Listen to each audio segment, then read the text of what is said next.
high fidelity. It's great. Sex. That's sensitive. Fantastic. Perfect life.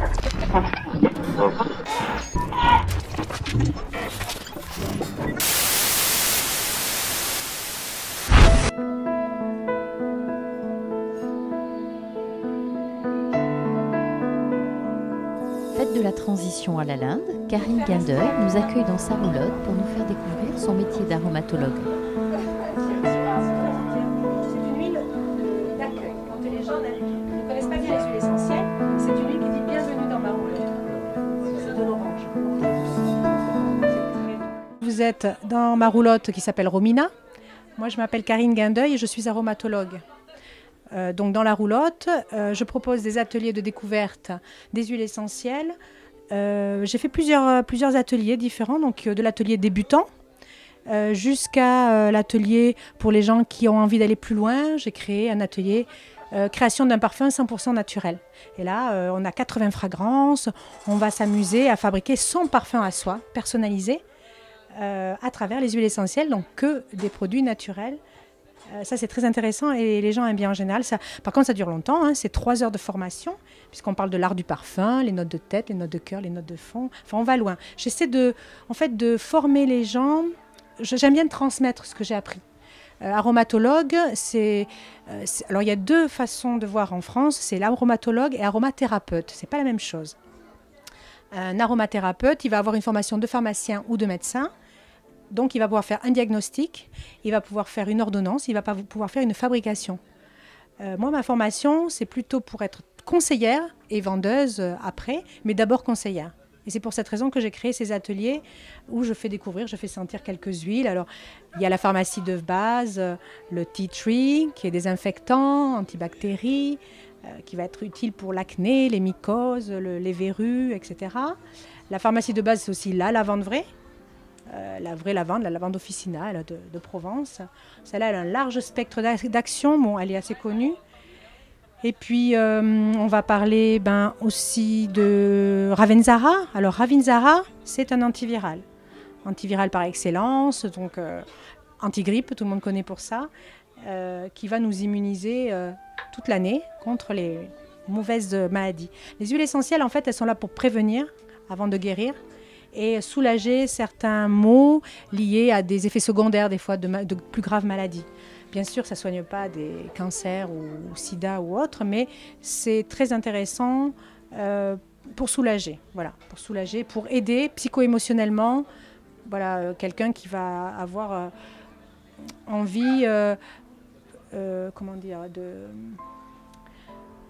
quelqu'un qui va avoir envie de se soigner avec des plantes, vraiment, et arrêter de penser toujours aux médicaments. Voilà, se dire, est-ce que avec ces petites plantes-là, je ne peux pas me soulager sur certains maux que j'ai, voilà. Et puis, après, il y a les eaux florales aussi, que je m'aperçois que c'est très, très peu connu. Les eaux florales, c'est tout simplement l'eau de la distillation qui sort de l'alambic, qui a toute la mémoire de la plante. Alors, les plus connus sont l'eau de rose, l'eau de fleur d'oranger, le bleuet. Mais on peut dire que toutes les huiles essentielles ont leur eau florale, puisque c'est l'eau qui sort à la sortie, qui sort effectivement de ce processus de l'alambic, de la distillation. Alors, il n'y a pas très longtemps, on a fait un reportage sur les délices de Lola, de Mona à Monestier, qui fait des eaux florales. Très bien, eh bien oui. Monia, elle fait l'eau de rose, elle fait l'eau de laurier, elle fait l'eau de sauge, je crois. Ça, c'est très intéressant. Alors, moi, je dis chacun son métier, parce que souvent, on me demande, est-ce que c'est vous qui distillez? Est-ce que c'est vous qui avez votre petit laboratoire? Pas du tout. Là, je suis très sûre là-dessus, c'est que chacun son métier, chacun sa compétence. Je sais, en ayant visité ces personnes-là, en voyant le processus, que c'est très très compliqué, parce que eux, c'est de la semence jusqu'à la cueillette, la transformation et la mise en bouteille. Donc déjà, c'est 100% du temps. Et moi, mon temps, c'est 100% aussi. Rien que de faire tous ces conseils à la clientèle, c'est très très long parce qu'on y vient. C'est plus de la formation, de oui, l'information. C'est très nécessaire. Franchement, je ne pense pas qu'on puisse acheter des huiles essentielles sans avoir les recommandations.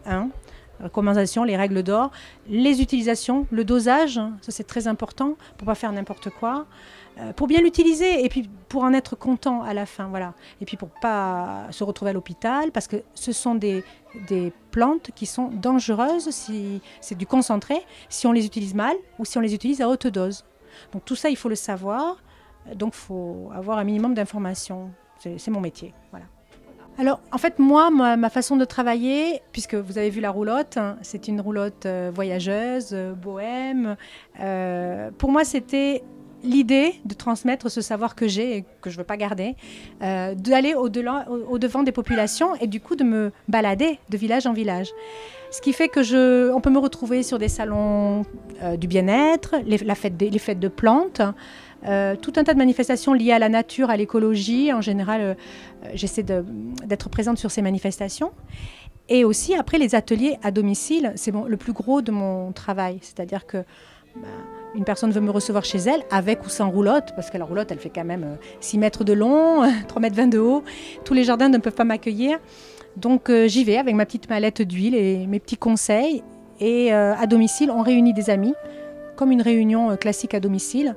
Et là, pendant une après-midi, on peut parler des huiles suivant des thèmes. Voilà, c'est dont je parlais tout à l'heure, les thèmes différents sur les huiles essentielles.